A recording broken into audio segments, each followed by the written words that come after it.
and welcome back to Reflect Forward. I'm your host, Carrie Siggins, and I'm so glad you are here today. Today is an advice from a CEO episode, and we're going to talk about navigating uncertainty because that seems to be the name of the game in leadership right now, in running, growing, and scaling a company. And I equate navigating uncertainty kind of like sailing a ship through a storm, through a big stormy sea without a map or a compass, right? You know that it's rough waters. You know that there's all kinds of things that could go wrong, but you're not 100% sure how to steer your way through it because you don't know exactly what is going to happen. And sometimes, like, there might be an iceberg out there that you just don't even see. Like COVID, for example. Right? So many businesses never saw that coming. I certainly didn't see that coming. And as I'm looking forward as to what's to come, I don't see that times are going to be any less uncertain. And I think that many other leaders would agree with me. So we have to really intentionally think about how we want to lead through this uncertainty and teach our employees how to navigate uncertainty because we need to be able to handle anything that comes our way. We need to be building resilient teams and resilient businesses that can handle the stress of what's to come, that can recover from the stress of the things that have happened in these past couple of years. And so I think it's a really important topic. It's not an easy one. And so I would like to just share a little bit about what I've learned navigating these complex issues and uncertainty, why I think that is such an important intentional skill to develop, and why some leaders fail at it. So first, let's talk a little bit about what we mean when we say complexity and uncertainty. So complexity refers to situations that are difficult to understand, there's difficult problems to solve that require multiple factors and perspectives. That is what complexity is, right? It's just difficult, all these different moving parts and pieces and opinions. And so that is business, right? That is growing a team. There's almost nothing that is not complex about being a leader, building a company, building a team. Uncertainty, on the other hand, is the lack of predictability or the lack of control that we have over situations, events, and the outcomes of those situations and events. So those two things combined, right? The complexity and the uncertainty, that can create a tremendous amount of stress on an organization and on leaders. But in today's fast-paced, ever-changing world, these two things are the norm. And this means that leaders have to be able to navigate these challenges if they want to succeed and thrive and build teams who can handle the stress of uncertainty and challenge and complexity. So how do you go about navigating uncertainty and complexity as a leader? So here are a couple of my tips. First and foremost is you've got to just embrace the chaos. And I know that this is not easy to do, especially for people who are maybe risk adverse, who are very analytical, and for people who don't have a healthy relationship with stress. And I'm not trying to say that this is something that's easy to do, but what I've learned, the more that I resist, then the more I struggle with change, the more I stress about change, the more I spin on it. And I've learned from a great coach of mine, I'm going to talk about her later in the episode. She taught me to really explore resistance. When I'm feeling resistant against something, where is that coming from? And it is usually me trying to control the situation or overcome fear that I have in that situation. And when you allow yourself to go with the flow a little bit more, to roll with the punches, embracing the chaos, then it makes it a little bit easier to deal with it. And because uncertainty and complexity is an ongoing business issue, we have to recognize that it's just a natural part of it and that we can learn and grow from it rather than be afraid of it. So what I do to embrace the chaos is I take a few deep breaths. If I need to get emotional about it, I get emotional about it privately, or I vent to my husband or whatever I need to do to like get that initial like out. I take a couple of breaths and then I remember that I can get through anything. I just have to make good decisions. I need to understand the situation and I need to accept what's happening so that I can change what's happening. And that's what embrace the chaos means to me. So when big things happen, just recently, a couple of months ago, we had the bank failure with Silicon Valley Bank, and it's like, what's going to happen, right? Instead of going like, oh my God, even though we had nothing to do with Silicon Valley Bank and don't have those banking relationships, right? I wasn't sure what the ripple effect was going to be for the rest of the banks. So instead of getting fearful, panicking, I called my bank and I understood exactly what their position was and how they were handling it. And I made sure that I have two bank accounts so that if something did happen with one of my banks, at least we have, cash on hand in another bank. Like I just thought through, how am I going to handle this if this has an impact on me? And how do I lead through this with a cool, calm, and collected manner?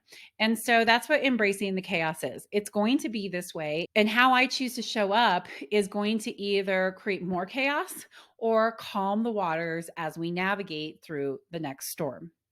So don't resist, right? Resistance usually causes more pain and hardship in the long run. And so recognizing that this is part of leading a team, growing a business, that this too shall pass.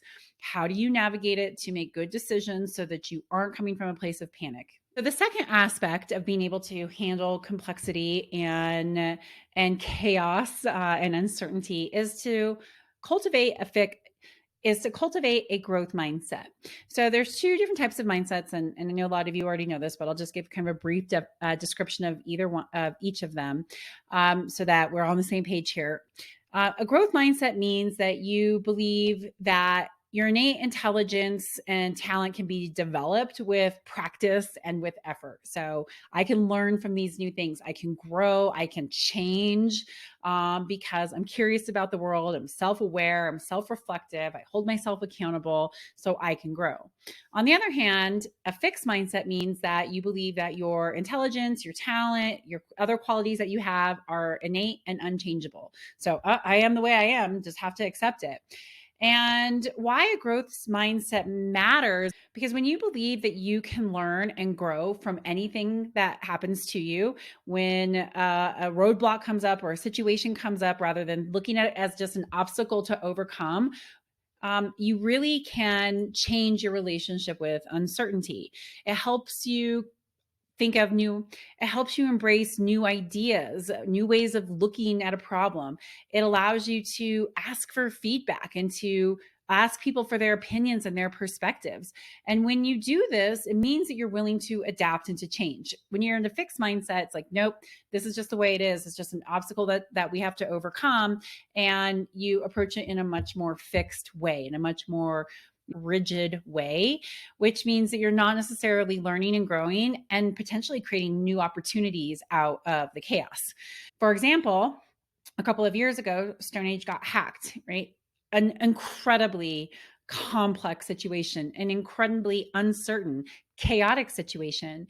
And as I went through it, even though I was scared and I didn't know what the outcome was going to be, I decided to lean into the discomfort of not knowing and learn as much as I can. I said, this is going to make us a stronger company. How do we learn from this so that we come out of this a stronger company? And having that mindset, which is a growth mindset, allowed us to just do that. In fact, I know it sounds crazy to say this, but I'm glad that we got hacked because of what we learned. It made us much, much stronger team because of how we came together and worked together. It helped us understand how to improve processes, it helped us have a deeper understanding of our ERP system because we had to re-implement it. And we have much better cybersecurity systems and checks and balances in place. It truly made us a better company. And I can say that I'm glad it happened is because we're better. And that's a pretty powerful thing. Now, I don't want to ever go through it again, and I wouldn't wish it on anybody. And we were lucky, right? We were lucky for being in the situation that we were in, that we could recover as quickly and easily as we did. But that is a really But having that type of mindset, that growth mindset, means that you know that you can learn from any negative thing that happens to you as long as you look at it that way. How do I become a better leader out of this situation? Even if it's painful, even if it hurts, how do we become a stronger company out of this really painful situation? If you have that type of growth mindset, then you will be far more likely to come out stronger with more self-awareness, in a healthier place. So that's why having a growth mindset is really an important thing to have. If you don't have a growth mindset, there are things that you can do. Google, how do I improve my growth mindset? We can do a whole nother episode on that, but that's not what the purpose of this one is today. So we're going to move on. So the next thing that I recommend as you're navigating uncertainty and complexity is to have a really strong network. Surround yourself with people who can help you, who have been there, who have done that. That's mentors, that's colleagues, that's experts in your field. This network can be there to provide you with support, advice, insights, very, very helpful. A recent example of having a strong network that helped me navigate a complex situation is going through a recent acquisition. I just acquired a company. It was very complex on how we were going to integrate the companies, how we were going through the negotiations.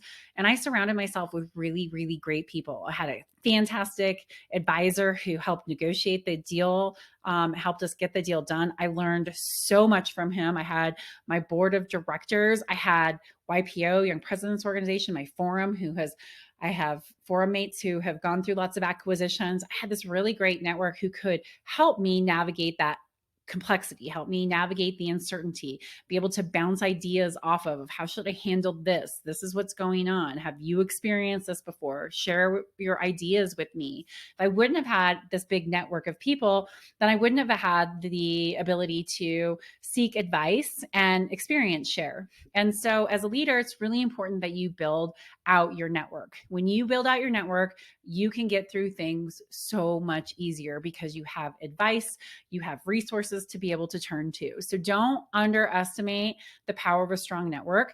If you are a leader who is working in a company where things are very volatile, build that network. Build it with your teammates, with your colleagues. Get involved in associations. Have a strong network of friends outside of work that you can lean on. Having a strong network will help you when times get rough. The next thing is to stay focused on your goals. So it's really easy when things get stressful and you are dealing with uncertainty and you're dealing with a situation that you throw your hands up in a panic and you go into survival mode, right? We just have to get this done. And when you lose sight of your goals, you might make poor decisions that then you later regret.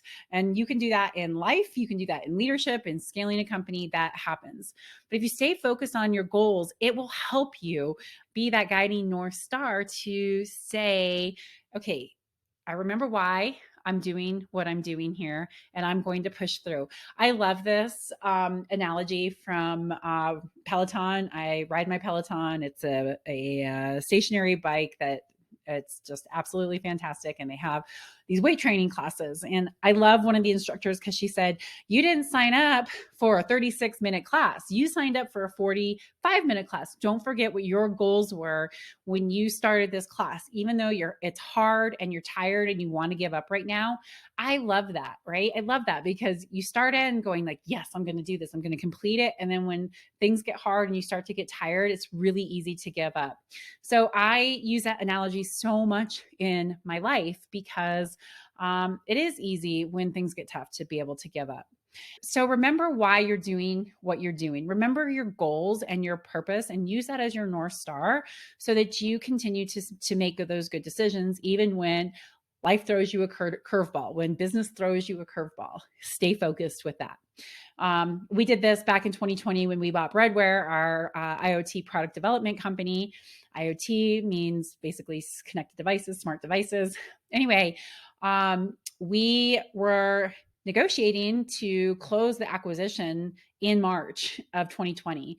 And when the pandemic hit, it was like, oh gosh, should we do this, right? Do we need to conserve our cash? Should we be buying this company? What happens if things get really, really bad and I spent this money and I shouldn't have? And It was a really tough decision. There was so much uncertainty that was going on in the world at the time, but I knew what our goal was, right? We want to transition from a traditional manufacturing company to a tech company. We are getting ready to launch our first smart product, and we need their help. And this is what we believe the future is. And so having those goals kept me focused and helped me make a better decision to be able to buy the company and continue to push our strategy forward. And I'm so glad that I made that decision. But oh my gosh, you can imagine like how nerve wracking that was, right? I lost countless nights of sleep trying to make the decision of, do I buy this company or do I not, at the very beginning of the pandemic. So the only reason that I did it was because I knew exactly what my goals were. I knew the risk I was taking on. I knew the company could handle it. And I made the decision because I was looking at the long-term future, the long-term goals that we were trying to achieve. And it just fit too well to not do it. And then finally, communicate clearly and frequently. Leaders have to talk about complexity and uncertainty with their employees. It is so incredibly important. If not, your employees are going to be making up their own stories about what's going on and having a lot of maybe unnecessary fear. All throughout COVID, we communicated so regularly, right? I had weekly emails that would go out. I would make videos for my employees. We'd have company meetings. We were talking about it all the time. Everybody understood exactly the situation that the company was in and what we were doing. And they all knew what we didn't know. I mean, I said, I don't know what's going to happen. These are the decisions that we're making. These are the outcomes that we are hoping happen, but we don't know. And I said, I don't know so many times to my employees, but I know that they appreciated that transparency.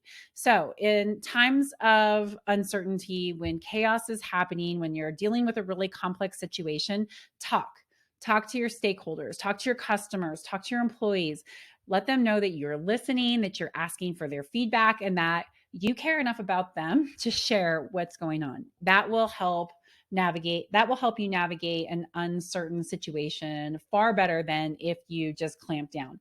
I'll give you an example. Recently, one of my husband's vendors, my husband has a millworks company. He makes millworks and sells doors and windows and cabinets, and we're like the mini Stiggins Home Depot of Southwest Colorado. And one of his vendors suddenly stopped taking orders and hasn't been answering the phone. And he called the sales rep, and the sales rep was like, well, we're not really 100% sure what's going on. And because Ryan had been through the Stone Age hack, he said to the sales rep, like, well, I think maybe you got hacked. And he's like, I think so too, but they haven't said anything. So this company is not talking to their customers. They're not talking to their employees. They have just gone completely silent. And my husband's like, I'm not going to invest in their products anymore. I can't. I don't know what's going on. I can't deal with a company that's not communicating about what's happening. That right there is such a great example of what not to do when bad things happen, when tough things happen, and you don't talk about it, you clam up. People are going to make up their own stories and make their judgments and make decisions based on that lack of information. You do not want to do this as a leader. So communicate frequently, talk about what's going on, be as transparent as you possibly can. All right. So those are my tips on how to navigate uncertainty as best as you can as a leader, how to prepare yourself as a leader. Why do so many leaders fail to lead well during uncertainty? There are several reasons. The first one being fear. It is totally normal to feel anxious or afraid.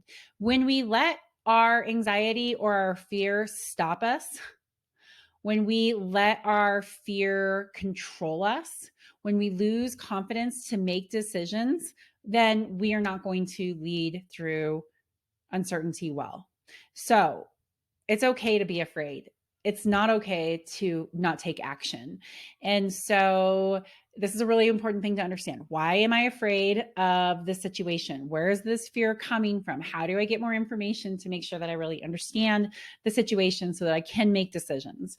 But I think that's probably the number one reason why people fail to lead through uncertainty and complexity well, is that they're afraid. They're afraid of the unknown. They're afraid of change. They're afraid of making poor decisions. They're afraid of failure. The second thing, and I know this to be true, is lack of experience. Right? Uncertainty requires leaderships to think outside the box, to find new solutions. And if you haven't gone through complex situations before, if you haven't gone through chaotic situations before, it's easy to get overwhelmed. It's easy to feel unsure of how to proceed. And so you might make poor choices or not think through the challenges completely. I've certainly made this mistake in my career, and it's really just due to inexperience. I feel like I make much better decisions now because I've been through several of these situations. I know, okay, here's how I need to think through this. Here's how I need to approach this. Here's how I need to communicate through this. But you don't learn those things without going through them. So lack of experience, definitely it causes leaders to struggle with uncertainty and complexity.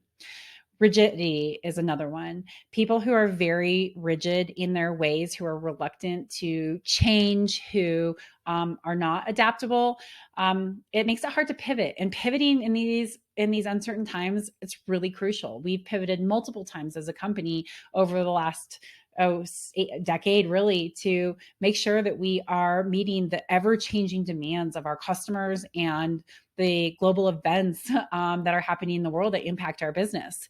But if you're really rigid and this is how we do things, this is the way that we've always done things, I don't want to change, then you're really going to struggle with uncertainty and navigating through these complex situations. Poor communication, we just talked about that, right? Leaders who shut down, who don't talk, who don't speak clearly and effectively. It makes it hard for people to follow those types of leaders. It makes it hard to trust that those leaders have the confidence and clarity to lead through the situation. It can leave teams feeling confused or maybe even demoralized. So leaders who do not communicate well will struggle to lead through times of uncertainty. And then finally, lack of vision. So we talked about this, right? Knowing what your goals are, right? If you don't have a vision for yourself, for your team, or your company, then it's really easy to get overwhelmed when uncertainty happens, right? Like we don't know where we're going. Like we don't know what the vision of this team is, this company is, and we lose sight of that direction, and we don't know how to lead our teams through it because we have that North Star. So a lack of a clear vision will cause leaders to struggle or even fail when uncertainty hits, when chaos hits. So those are some of the reasons why you might fail, you might struggle a little bit. So if you have any of those things, right, it's good to start to explore that within yourself, to be able to say, okay, how do I get more experience in dealing with complex situations? How do I overcome my fear? How do I become more adaptable? How do I become a better communicator? How do I develop a clear vision? Like that will really help you be able to handle the next complex situation that arises so that you do lead through it better than you did the last time. If there is one leadership trait that I think that you should develop to lead well through uncertainty, and this is across the board, any leader needs to have this who's going to be successful in the chaotic business environment that exists right now, that is adaptability. The ability to pivot, the ability to change, the ability to say, this isn't working, we need to change our strategy. The willingness to learn, the willingness to be resourceful in problem solving, to be able to get feedback, to see things from different perspectives, to be able to hold maybe two seemingly opposing ideas in your mind at the same time and make good decisions. Adaptability is the most important leadership trait that we can have right now to deal with uncertainty. You've got to be able to pivot, to be able to say, this is our vision, this is how we're going to make it through this. So we keep all of our teammates focused on that same goal. There is always going to be twists and turns in our leadership journey, in our scaling journey as we grow our businesses, as we grow our teams. And if you are not able to handle those twists and turns, it's going to be very stressful for you and for your team. And you might not succeed as a leader or be as successful as you could be. And I'm not saying that being adaptable is easy. If you are that rigid person, right, it's not easy. And I don't want to try to minimize that, right? We are who we are. But I really recommend that if you find yourself being very rigid and very resistant to change, explore that. Right? Explore where the fear is coming from. Explore how you can get more comfortable with change, right? It might be that you need more information. You might need that network, that mentor to talk to. Might need to brainstorm more ideas. You might need to hire a coach to help you navigate those things. But if you are a leader who wants to be very successful in today's business environment and you are not an adaptable person, work on this. It's so incredibly important. And it's not just an important leadership trait, it's an important life trait. Life throws us curveballs, right? There is no straight path to where we're going. We have to adapt to what's thrown at us. In fact, that's what the human existence is all about, right? Our lives unfold daily. We don't know what's going to happen. There's no certainty in what the next minute is going to look like, what the next hour, the next day, the next year is going to look like. We are adapting no matter what. So, how do you do it? With grace, with confidence, with intention, directing your life, directing your team, directing your company, instead of just letting it happen because you resist, you are rigid, you push back. That is just not a successful way to lead yourself and to lead your teams or company. So that's the number one trait that I would suggest that you work on as a leader is adaptability.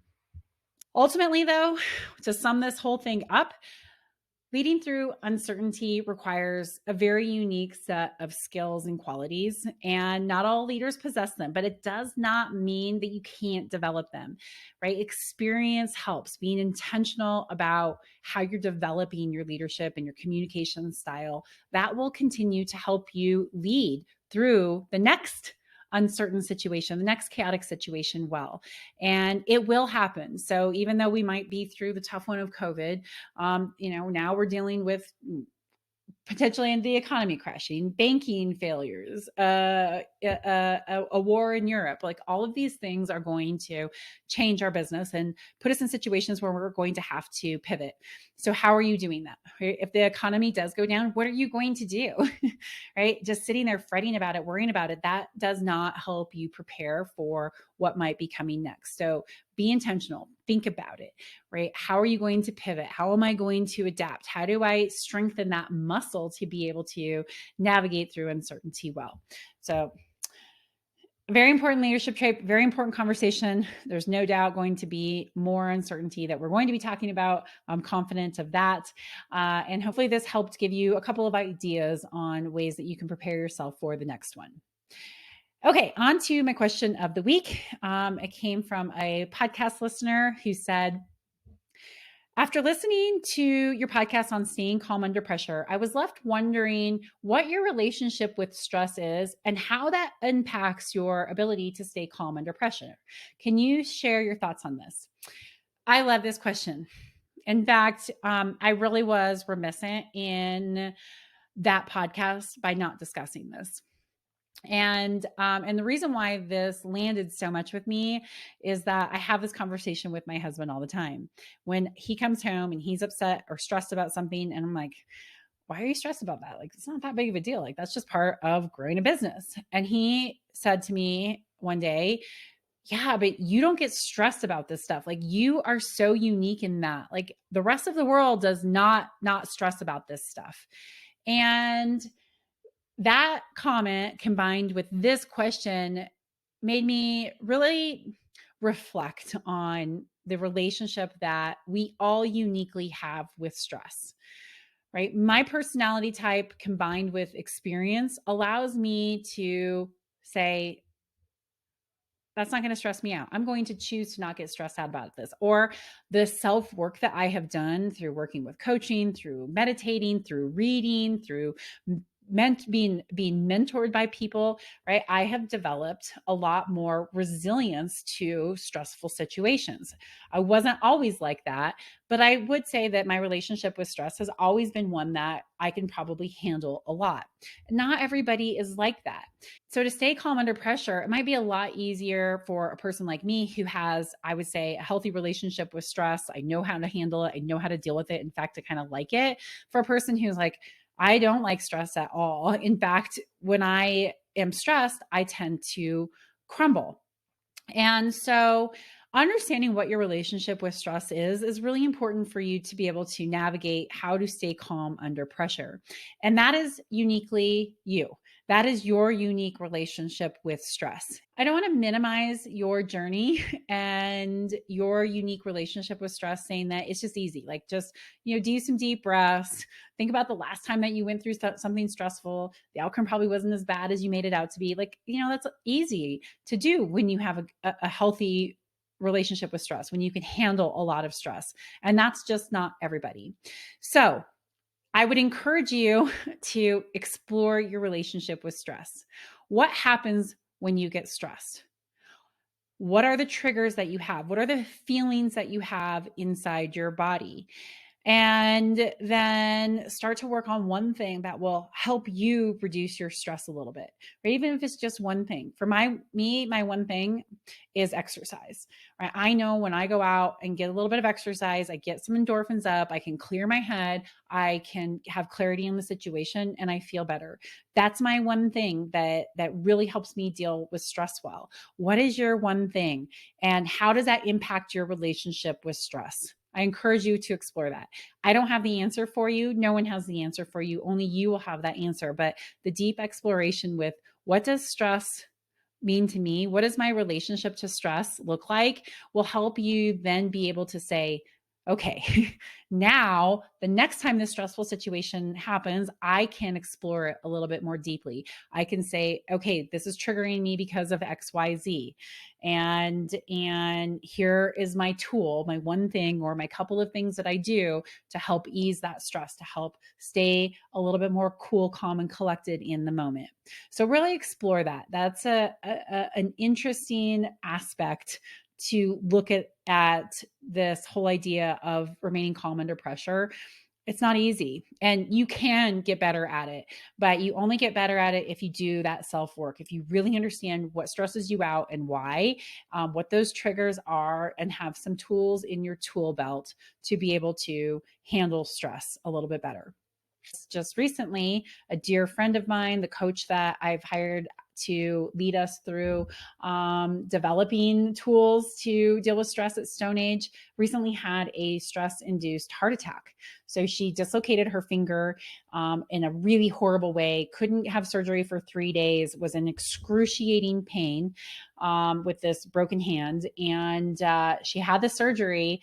And after the surgery, went home, and she started having chest pains, and she went into the hospital, and she was about to have a heart attack. And they did a bunch of tests on her heart. There were no blockages, which is what saved her from a full-blown heart attack. But the doctor said being under this much stress, under that type of anxiety and duress from the pain for 3 days, that elevated stress level caused your heart to create the enzymes and the hormones that trigger heart attacks. And this is really powerful, right? How many of us are living under such stress that literally we could create a stress-induced heart attack? And I'm not saying this to scare you, because that is not my intention at all. What I am saying is that it is really important to understand how stress is impacting you, and developing the tools that you need to be able to handle stress, like exercise, breathing, eating better, getting a good night's sleep, doing body scans. Right? There are lots of tools out there to be able to help you manage your stress a little bit better. But it's really important. And for me to see this unbelievably healthy person, this beautiful, beautiful, beautiful friend of mine, have a stress-induced heart attack really was an eye-opener, and why I wanted to have this conversation today, because, man, stress matters, and your relationship with stress matters. What your triggers are, and what that particular stress does to you. This was an acute injury, but so many of us are living in those elevated states, and it's really, really important for you to address it and to start to develop those tools that you need to help just take it down a notch. If you want to get some more information on this, I highly recommend listening to the Huberman Lab podcast. I just actually finished this, and she talks about how to control stress by healthy eating, metabolism, and aging. And I love this podcast because she gives some very actionable tips about stress management and what we can do to help ourselves. So I highly recommend Huberman Lab podcast and go listen to this. The episode was on April 3rd of 2023. So go find it. It's pretty impactful. And she gives great tips on being able to work with stress, to learn how to work with stress and to learn how to reduce that within yourself. Okay, with that, I'm going to leave you. I hope you have a great day. Thank you so much for joining me on this episode of Reflect Forward. I hope you enjoyed it. If you did, please share it with a friend, write a review, subscribe to my YouTube channel. I always appreciate the support. Thanks so much. Have a great day.